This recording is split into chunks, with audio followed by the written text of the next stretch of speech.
नमस्कार। ग्रामर के इस नए लेसन में एक बार फिर आपका स्वागत है।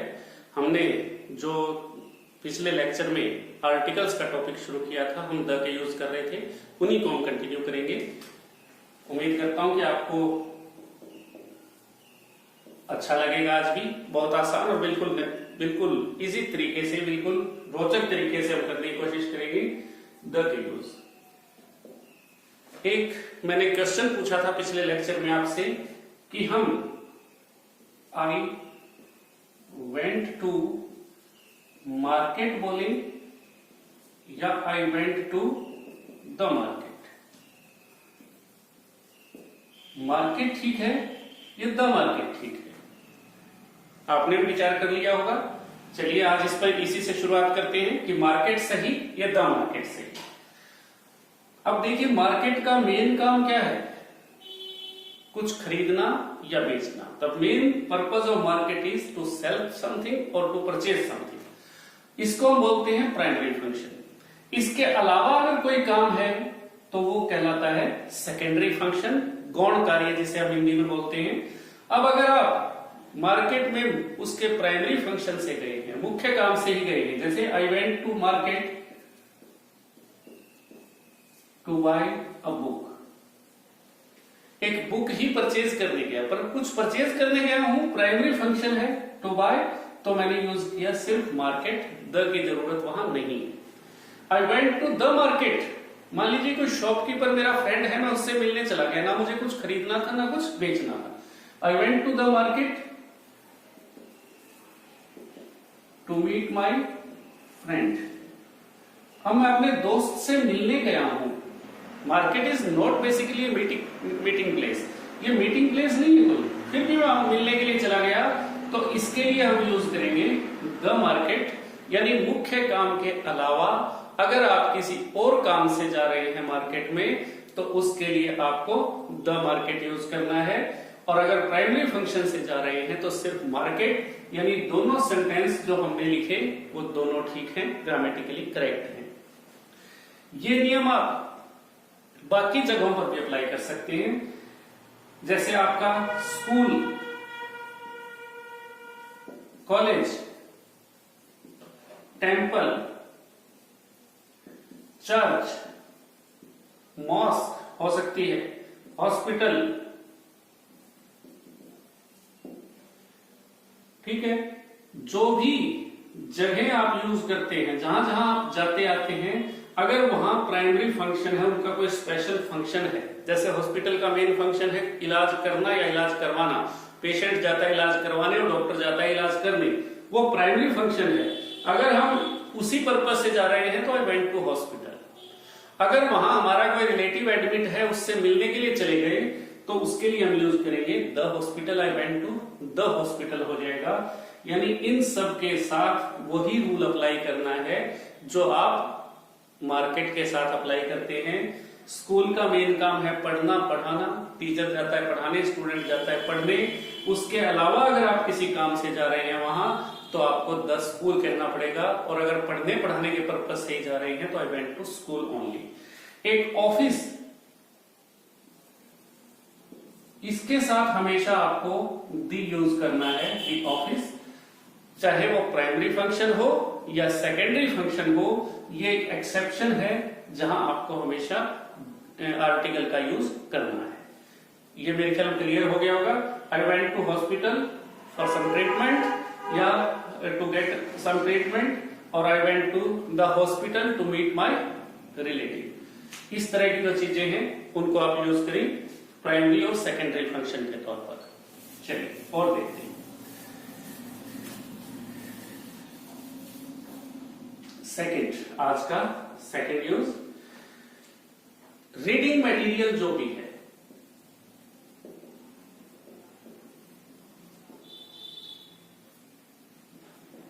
रीडिंग मटेरियल जिनको आप पढ़ने के लिए यूज करते हैं, चाहे वो कोई हॉली बुक हो, रिलीजियस बुक, चाहे वो मैगजीन हो,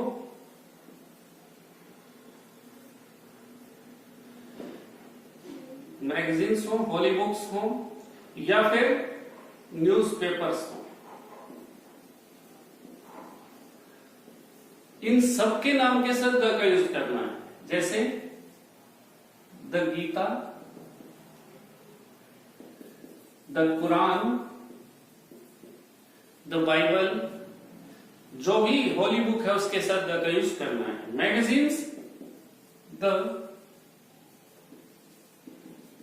कंपटीशन मास्टर हो सकता है। Newspaper the times of India, the Hindustan times, the Tribune. किसी भी न्यूज़पेपर के नाम से पहले आपको द का यूज करना है।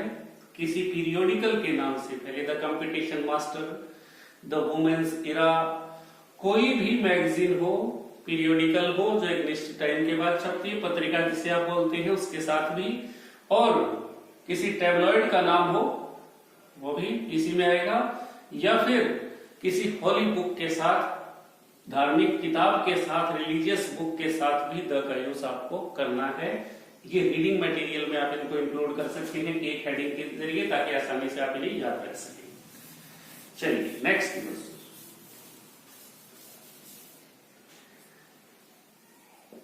किसी वैली के नाम से पहले, नेम ऑफ ए वैली, मैं इस तरह लिख देता हूं, चलिए नेम ऑफ ए वैली, किसी वैली का नाम हो, जैसे the Doon valley, the Kashmir valley, the Kullu valley, कोई भी हो सकती है। किसी वैली का जब भी नाम आएगा उससे पहले आपको आर्टिकल द का यूज करना है। इस चीज के बारे में ध्यान रखिए। चलिए एक और चीज, गोल्ड या द गोल्ड, यानी मैं पूछना ये चाहता हूं कि मैं मेटल्स के नाम से पहले आर्टिकल ऐड करूं या ना करूं, गोल्ड सही रहेगा या द गोल्ड सही रहेगा, दोनों के बारे में विचार कीजिए। मेरे हिसाब से दोनों सही हैं, पर दोनों की मीनिंग, दोनों की सिचुएशन अलग अलग हो जाएगी। जब आप किसी मेटल को, किसी सब्सटेंस को, किसी भी लिविंग नॉन लिविंग थिंग को एज ए होल ले रहे हैं तो आर्टिकल की जरूरत नहीं है। टोटलिटी में लेंगे, संपूर्ण का एक साथ जिक्र करेंगे तो आर्टिकल की जरूरत नहीं है। जब उसके एक पार्ट की बात करेंगे तो आर्टिकल की जरूरत पड़ेगी। For example, gold is a precious metal. अब मैंने गोल्ड कहा तो मैंने दुनिया के सारे गोल्ड को इसमें इंक्लूड कर लिया। वो गोल्ड चाहे दुनिया के किसी भी कोने में है, मेरे पास, आपके पास, किसी और के पास, वो प्रीशियस है, कीमती है, उसके साथ हम आर्टिकल का यूज नहीं करेंगे, क्योंकि हम सारी दुनिया के गोल्ड को एक वर्ड में इंक्लूड कर रहे हैं। पर अगर मैं इसके एक हिस्से की बात करूं, the gold of our shop is pure, अब मैं सिर्फ उतने गोल्ड की बात कर रहा हूं जितना एक शॉप के अंदर मौजूद है। सारे गोल्ड का, दुनिया के सारे गोल्ड की बजाय मैं उसके एक पार्ट की बात कर रहा हूं। पार्ट छोटा भी हो सकता है, बड़ा भी हो सकता है। जब हम टोटलिटी में नहीं ले रहे हैं तो उससे पहले आर्टिकल यूज करने की जरूरत है, आर्टिकल हम यूज करेंगे। इसी तरह अगर आप सारी दुनिया के पानी की बात कर रहे हैं तो आप लिखेंगे वाटर, पर अगर उसके एक पार्ट की बात कर रहे हैं तो द वाटर। फॉर एग्जाम्पल मैं कहूं the water of this well is good to drink, अब मैं सिर्फ उतने ही पानी की बात कर रहा हूं जो एक कुएं के अंदर है, वेल के अंदर है। The water of this pond भी हो सकता है, इस तालाब का पानी, अब मैं सिर्फ उतने पानी की बात कर रहा हूं जितना एक पॉन्ड के अंदर है, तालाब के अंदर है। अगर सारी दुनिया के पानी की बात करूं तो वाटर, ठीक है। यानी टोटलिटी में जब आप किसी चीज को ले तो उसके साथ आर्टिकल का यूज नहीं करना है। जब उसके को एक पार्ट की बात करें तो आपको आर्टिकल का यूज करना है। इसी तरह लिविंग थिंग्स के साथ भी, अगर आप कह रहे हैं गर्ल्स, सारी दुनिया की गर्ल्स को इंक्लूड कर रहे हैं, गर्ल्स लाइक न्यू फैशन, तो मैं सारी दुनिया की गर्ल्स की बात कर रहा हूं कि वह नए फैशन जो भी आते हैं उनको पसंद करती हैं। पर अगर मैं ये कहूं the girls of our team play well, तो अब मैं सिर्फ उतनी गर्ल्स की बात कर रहा हूं जितनी एक टीम के अंदर शामिल हैं, यानी सभी गर्ल्स की बजाय जब कुछ का जिक्र करूंगा, जब पर्टिकुलर एक टीम की लड़कियों की बात कर रहा हूं, तो मैंने आर्टिकल द का यूज किया है। यानी लिविंग नॉन लिविंग जब एज ए होल यूज हो तो उसके साथ आर्टिकल यूज नहीं करना, पर उसके एक पार्ट की जब बात करें तो उसके साथ आर्टिकल का यूज करना है। चलिए नेक्स्ट देखते हैं।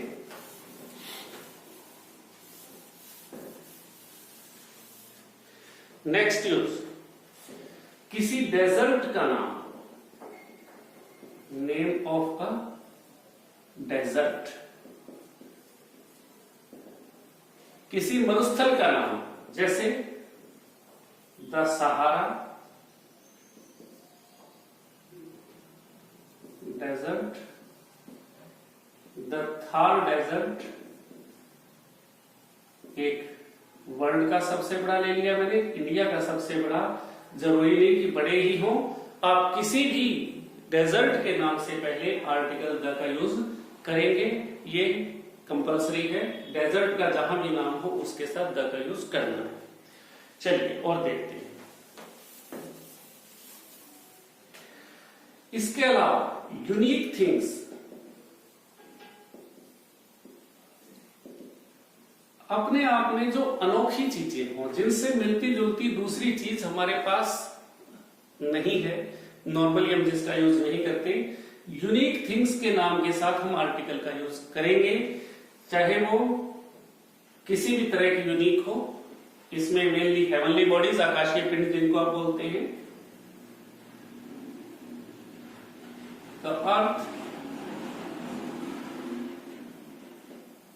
revolves round the sun, अर्थ और सन दोनों हेवनली बॉडीज हैं, दोनों के साथ द का यूज हम कर रहे हैं। द मून हो सकता है, द जुपिटर हो सकता है। तो जो भी अपनी तरह की अनोखी चीजें हैं, यूनिक थिंग्स हैं, उनके नाम के साथ द का यूज हमेशा किया जाता है, वो हमें यूज करना है। चलिए नेक्स्ट देखते हैं। इसके अलावा public buildings,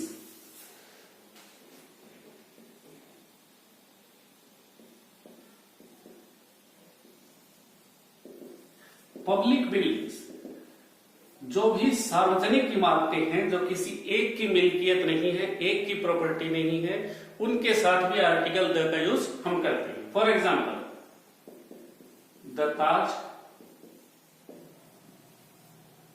the Red Fort, the Parliament House, जहां भी जो भी पब्लिक बिल्डिंग, मैंने कुछ स्टूडेंट्स को कहते सुना हिस्टोरिकल बिल्डिंग्स, हिस्टोरिकल बिल्डिंग्स इनमें इंक्लूड हैं, पर थोड़ा मैंने उसको एक ब्रॉडर अप्रोच के तौर पर लिया है।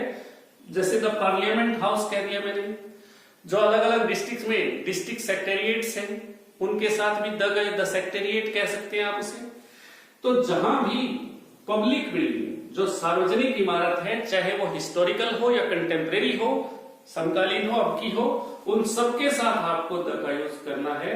इस बात का ध्यान रखें, जो भी पब्लिक बिल्डिंग है, नाम उसका कुछ भी हो सकता है, आपके शहर में, आपके गांव के आसपास जो भी पब्लिक बिल्डिंग है, उसके साथ द का यूज करना है आपको। इसके बाद हिस्टोरिकल इवेंट्स,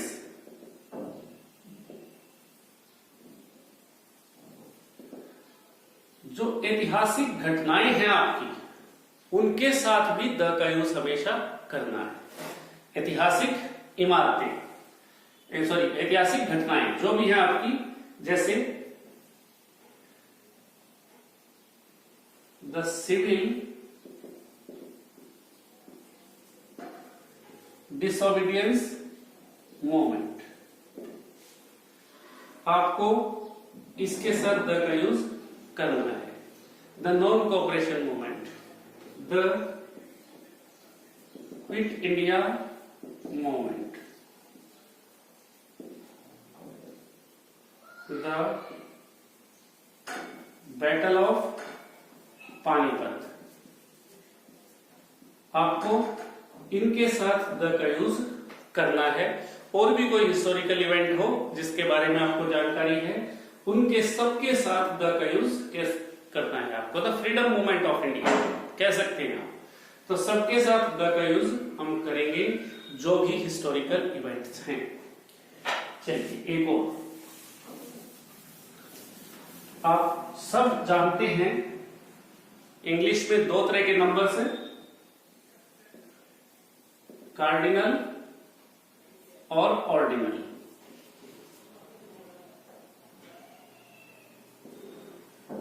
आपको ऑर्डिनल नंबर्स के साथ हमेशा द का यूज करना है। कार्डिनल और ऑर्डिनल नंबर्स ये हैं जो काउंटिंग के लिए यूज होते हैं, ये हैं जो फिजिकल प्रेजेंस यानी सीक्वेंस को शो करते हैं। For example, Sonu was the first boy to speak, the first, the second, Sonu was the only boy to speak। अगर एक ही है तो सीक्वेंस बनेगा ही नहीं, the only।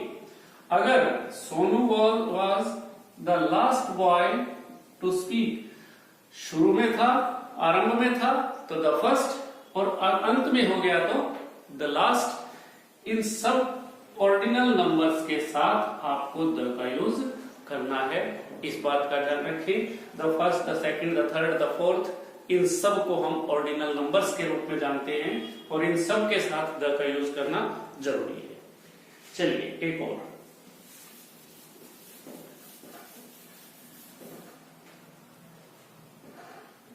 The is also used to represent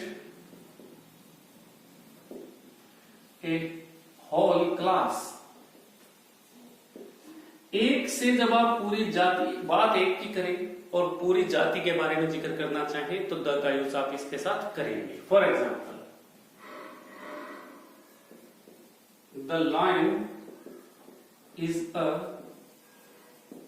beast of prey. The lion, आप जिक्र एक lion का कर रहे हैं, बात पूरी लायन जाति के बारे में, शेरों की पूरी प्रजाति के बारे में बात कर रहे हैं। एक लायन बीस्ट ऑफ प्रे नहीं है, सभी लायंस हैं। तो मैं एक से जब पूरी क्लास की बात करूं तो द का यूज करूंगा। The cow is a useful animal. एक काउ ही यूजफुल नहीं है, सभी जो भी गाय हैं वो सभी गाय यूजफुल हैं। तो मैंने इसके लिए द का यूज करना है। एक से जब पूरी क्लास को डिनोट करें तो द का यूज करेंगे। हाँ, इनकी बजाय अगर आप ए या एन का भी यूज कर लेते हैं, अगर आपके ऑप्शन में द नहीं है तो ए और एन भी दोनों भी ठीक है। A lion is a beast of prey is also correct। दोनों ग्रामेटिकली करेक्ट हैं। आप जैसे यूज करना चाहें वैसे इसको यूज कर सकते हैं। एक एक्सेप्शन है, यानी अपवाद जिसे आप हिंदी में बोलते हैं, कि मैन और वुमेन, अगर इनसे हम एक पूरी, अगर किसी मैन का, एक आदमी का जिक्र करके पूरी दुनिया के आदमियों की बात करना चाहें, या एक औरत का जिक्र करके पूरी दुनिया की औरतों के बारे में बात करना चाहें, तो इनसे पहले आर्टिकल का यूज नहीं करते हैं। ये एक्सेप्शन है, चाहे हम एक से पूरी क्लास की बात कर रहे हो। फॉर एग्जाम्पल,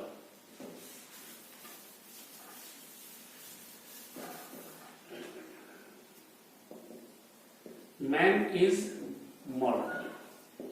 अब एक आदमी तो मॉर्टल नहीं है, सभी आदमी जो पैदा हुआ है सबको मरना है, सभी मॉर्टल हैं। तो इससे पहले हम आर्टिकल का यूज नहीं करेंगे। इसी तरह अगर वुमेन से पूरी औरतों की प्रजाति के बारे में, सारी दुनिया की औरतों के बारे में बात करें तो उससे पहले भी द का यूज नहीं करना है। ये एक्सेप्शन है आपका, इसके लिए इनका यूज आप नहीं करेंगे। चलिए एक चीज और आपसे पूछ लेता हूं। I am invited to lunch और I am invited to the lunch. Lunch सही है या द लंच सही है? यदि लंच से पहले मैं पूछना चाहता हूं कि जो हमारे भोजन के समय लंच, डिनर, ब्रेकफास्ट जो भी है, हम उनसे पहले आर्टिकल का यूज करें या ना करें, ये हमारे लिए सोचने की बात है। इस पर आप विचार कीजिएगा। नेक्स्ट वीडियो जो भी हम अपलोड करेंगे उसमें हम इसी से शुरुआत करेंगे कि लंच या द लंच। अगर आपने पहले कभी नहीं सोचा तो आप सोचिए कि भोजन के नाम जो भी हैं आपके, I am invited to the lunch सही है या I am invited to lunch सही है, डिनर सही है या द डिनर सही है, इनके बारे में एक बार सोचिए। नेक्स्ट वीडियो में हम इसके साथ आगे और बढ़ेंगे क्योंकि अभी इसके यूज और भी बाकी हैं द के। उम्मीद करता हूं कि आपको आज का वीडियो भी अच्छा लगा होगा। अगर अच्छा लगा है तो निश्चित रूप से सब्सक्राइब करें और लाइक जरूर करें। धन्यवाद। जल्दी ही एक और वीडियो के साथ आपसे मुलाकात होगी। Thank you.